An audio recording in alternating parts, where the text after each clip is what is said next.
Apa kabarnya? Baik. Baik, bismillahirrahmanirrahim. Mungkin perkenalan dulu ya. Nama Ibu Mira.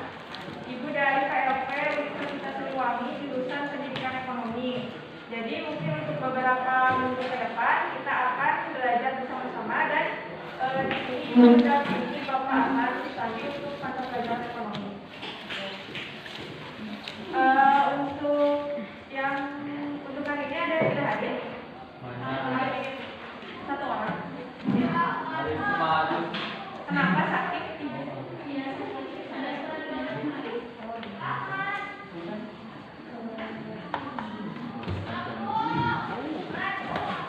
Ini kelas genap ya, ganjil kelas genap. Untuk materi sebelumnya itu belajar apa? Jurnal umum. Udah jurnal khusus. Udah ke mana sampai mana? Pencatatan udah. Oh yang kemarin yang berarti kemarin kan udah belajar jurnal khusus, yang mungkin materinya udah dikasih ya sama Bapak, sama tugasnya juga. Nah mungkin untuk sekarang kita lanjutkan pembelajaran kasih di jurnal khusus.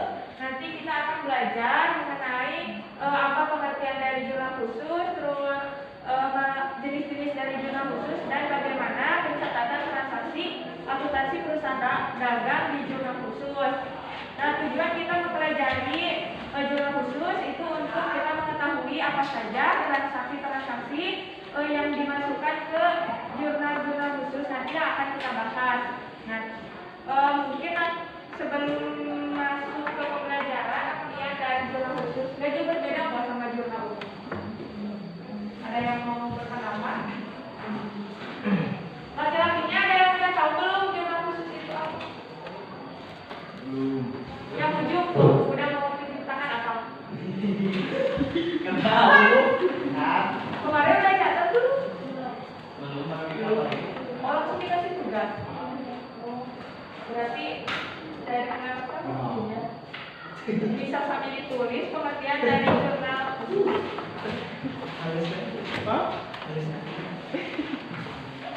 Sebelumnya udah ini belum udah bawa buku yang kayak gini di perpus? Belum. Harus ambil Bu. Pengertian jurnal khusus. Jurnal khusus adalah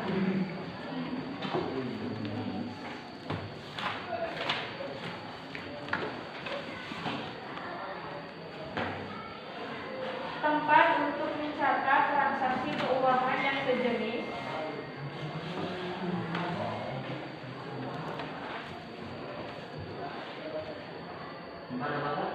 pencatatan transaksi keuangan yang sejenis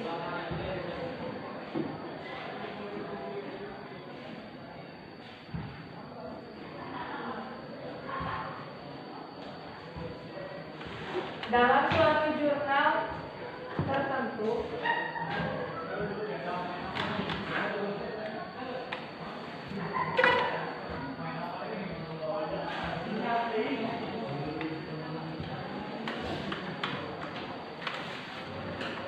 dalam suatu periode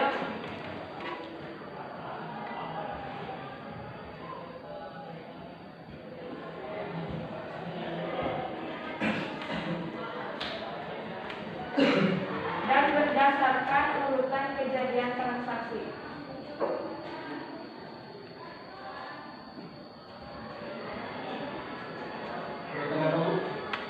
Dan sesuai urutan terjadinya transaksi.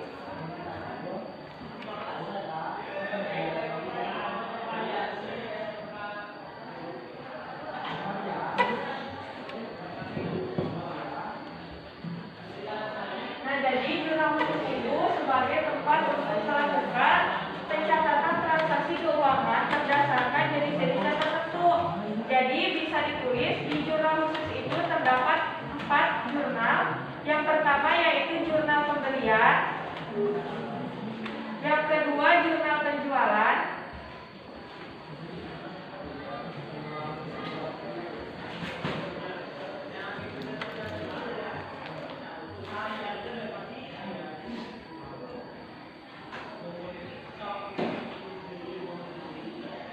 ketiga, jurnal pengeluaran kas.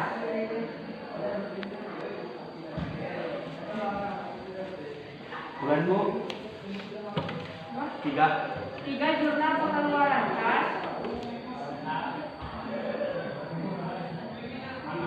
Yang keempat, jurnal penerimaan kas.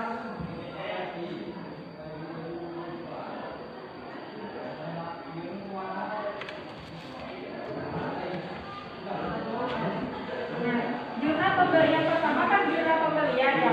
Jurnal pembelian itu untuk mencatat transaksi pembelian yang dilakukan secara kredit. Jadi untuk pembelian yang dilakukan oleh perusahaan secara kredit, jadi tidak mengeluarkan uang, nantinya akan dicatat di jurnal pembelian. Terus untuk jurnal penjualan berarti tempat untuk mencatat transaksi penjualan di suatu perusahaan yang dilakukan secara kredit, hasil kredit. Nah terus untuk pembelian dan juga penjualan yang dilakukan secara tunai atau secara cash itu dicatat di mana? Di jurnal apa? Penerimaan dan juga pengeluaran kas. Jadi ketika jurnal pembelian untuk mencatat pembelian secara kredit, ketika pembelian itu dilakukan secara tunai, maka pencatatannya di jurnal pengeluaran kas karena kita mengeluarkan uang atau cash secara uang secara cash gitu. Nah untuk jurnal penjualan kita kan melakukan penjualan kepada customer secara kredit. Nah ketika kita melakukan penjualan secara tunai, otomatis kita mencatatkan apa? Uang. Berarti kita mencatatnya di jurnal penerimaan kas. Ya, bisa dipahami perbedaannya? Berbeda dengan jumlah pembelian. Dengan jurnal pembelian, di sini ada kolom tanggal. Kolom tanggal untuk mencatat transaksi penjualan. Terus ada nomor faktur. Ini bisa dilihat di soal. Nanti di soal disebutkan nomor fakturnya berapa. Untuk perkiraan yang didebet. Nah, mungkin untuk perbedaannya ada di kolom yang ini. Ketika pembelian, perkiraan yang dikredit atau customer. Ketika di jurnal penjualan, perkiraan yang didebit atau kita sebut sebagai supplier. Jadi supplier itu kita menjual barang kepada supplier. Jadi supplier adalah orang yang membeli barang kita, ya. Beda kan customer sama supplier. Untuk alamat sama, nanti ada biasanya ada di soal. Jika tidak ada kita masukkan saja. Untuk syarat pembayaran tidak berbeda. Cuma yang bedanya mungkin persenannya atau di sini bisa end of month, bisa 30, bisa 60 ya untuk syarat pembayaran. Untuk ref nanti ini di checklist ketika kita sudah pindahkan ke buku besar. Untuk jumlahnya, nah ini akun yang ada di jurnal penjualan, yaitu yang pertama akun piutang dagang di debit dan akun penjualan di kredit. Untuk rekapitulasinya nanti sama, bedanya di debitnya itu kita piutang dagang dan di kreditnya itu penjualan.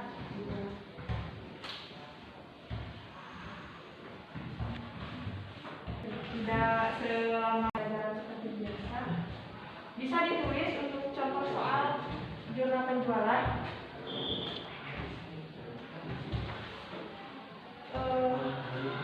Selama bulan Mei 2006 ada juga ada. Lupa. Ada kan? Nah jadi kalau mau ditulis silakan. Selama bulan bulan Mei 2006 perusahaan dagang telah menjual barang dagang secara kredit kepada langganan. Nah yang pertama tanggal berapa? 5 Mei 2006. Nomor fakturnya berapa? Nomor faktur 100.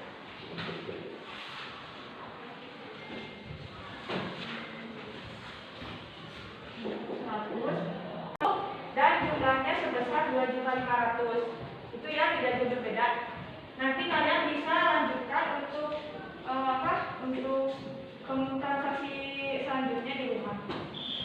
Lihat di sini ada kolom tanggal. Kolom tanggal untuk mencatat transaksi penjualan. Terus ada nomor faktur. Ini bisa dilihat di soal. Nanti di soal disebutkan nomor fakturnya berapa. Untuk perkiraan yang didebet. Nah, mungkin untuk perbedaannya ada di kolom yang ini. Ketika pembelian, perkiraan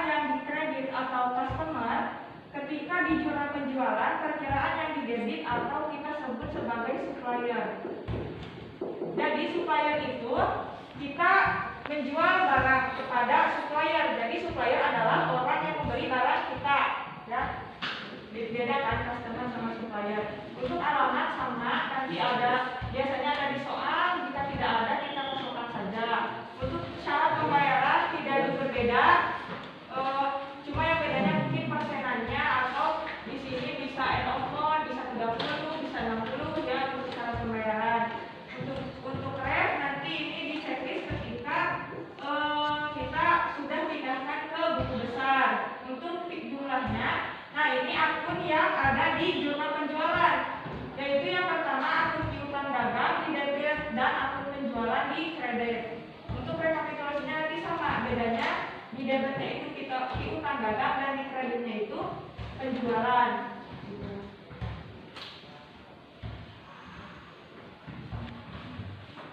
Tidak selama pelajaran seperti biasa. Bisa ditulis untuk contoh soal jurnal penjualan.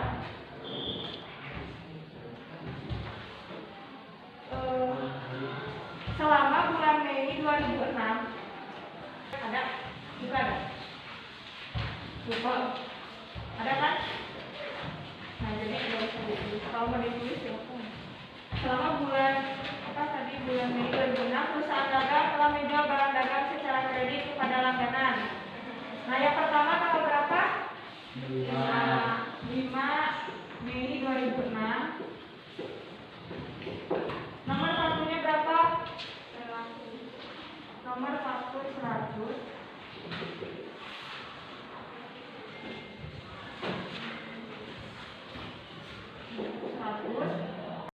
Dan jumlahnya sebesar 2.500.000. Itu ya, tidak jauh berbeda. Nanti kalian bisa lanjutkan untuk untuk transaksi selanjutnya di rumah.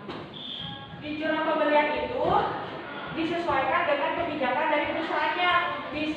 Misalkan nanti di perusahaan PD ini kan ada berapa hari, misal di PD buka itu tidak ada perlengkapan kantor, jadi cuma ada pembelian dan perlengkapan toko. Terus nanti bisa di PD yang lain tidak ada perlengkapan toko, adanya pembelian dan juga perlengkapan kantor. Jadi untuk kolom-kolom yang di sini itu disesuaikan dengan kebijakan dari perusahaannya, tidak selamanya ada kolom ketiga kolom ini. Ya bisa nanti ada 2 kolom, ada bagaimana pencatatan transaksi di jurnal khusus. Untuk selanjutnya jumlah pembelian, dengan jumlah pembelian, di sini ada kolom tanggal untuk mencatat transaksi penjualan. Terus ada nomor faktur, ini bisa dilihat di soal. Nanti di soal disebutkan nomor fakturnya berapa. Untuk perkiraan yang didebit, nah mungkin untuk perbedaannya ada di kolom yang ini. Ketika pembelian perkiraan yang dikredit atau customer, ketika di jurnal penjualan perkiraan yang didebit atau kita sebut sebagai supplier. Jadi supplier itu kita menjual barang kepada supplier. Jadi supplier adalah orang yang memberi barang kita, ya. Bedakan customer sama supplier. Untuk alamat sama, nanti ada, biasanya ada di soal. Jika tidak ada, kita masukkan saja. Untuk syarat pembayaran tidak berbeda, cuma yang bedanya mungkin persenannya, atau di sini bisa end of month, bisa 30, bisa 60, ya, untuk syarat pembayaran. Untuk ref nanti ini di checklist ketika kita sudah pindahkan ke buku besar. Untuk jumlahnya, nah ini akun yang ada di jurnal penjualan, yaitu yang pertama akun piutang dagang di debit dan akun penjualan di kredit. Untuk rekapitulasinya nanti sama, bedanya di debitnya itu kita piutang dagang dan di kreditnya itu penjualan.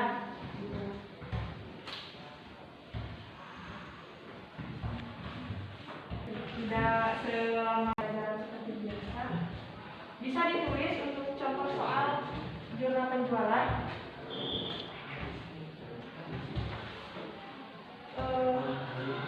Selama bulan Mei 2006 ada? Juga ada?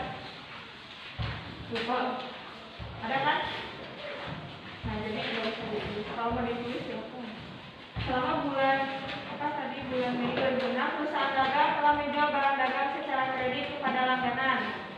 Nah, yang pertama tanggal berapa? 5. 5 Mei 2006. Nomor satunya berapa? Nomor paspor 100.